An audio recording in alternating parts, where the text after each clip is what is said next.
In this video, I will show you the story of Kai Silva, also known as D-Wolf, how he was injured and how he ended up with the motorized exoskeleton that changed everything. Let's begin.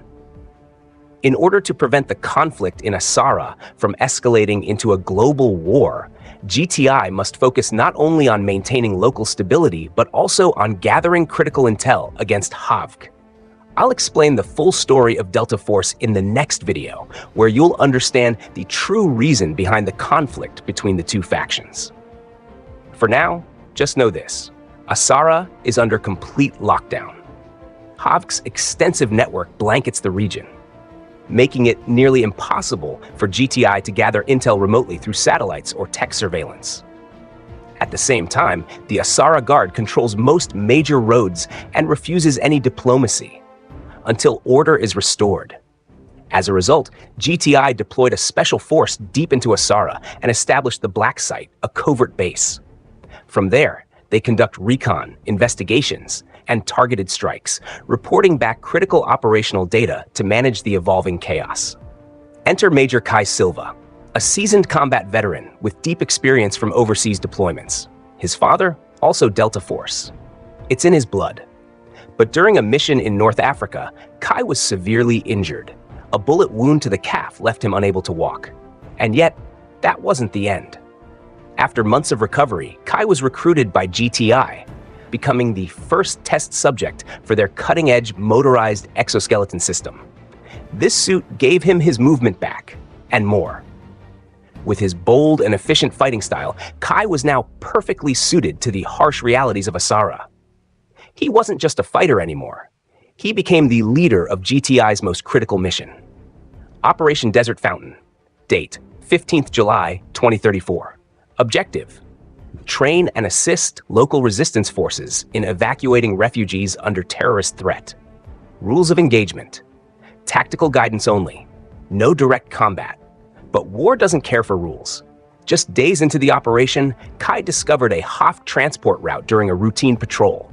4 light trucks and 2 off-roaders moved quietly through a canyon, never mentioned in the mission briefings.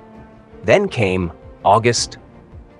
A brutal firefight broke out between local resistance and terrorists. And this time, the enemy had better weapons, automatic rifles, even rocket launchers. As bullets flew, Kai and his team requested permission to open fire. While waiting for orders, he saw them, unarmed refugees, caught in the crossfire. Kai applied again to engage, trying to buy time for the innocents. But then, their local contact broke formation and ran into the battlefield, ignoring all warnings. He was shot and killed instantly. Amid the chaos, one little girl remained, crouched near a burning vehicle, ready to explode. Kai made a split-second decision. He disobeyed the no-fire order, left his post, and ran into the fire. Using abandoned cars, rubble, and his wits, he pushed across the battlefield. 4 terrorists tried to stop him. All 4 fell. He grabbed the girl, relied on cover fire from his team, and made it back alive. The firefight ended. The terrorists retreated after heavy losses. Reinforcements arrived the next day. The little girl? Safe. Kai? Wounded. A bullet in his leg, but alive. Despite saving lives, Kai broke protocol. But what he uncovered was even more shocking. The weapons the terrorists used bore the Havk logo, gear that wasn't on the market.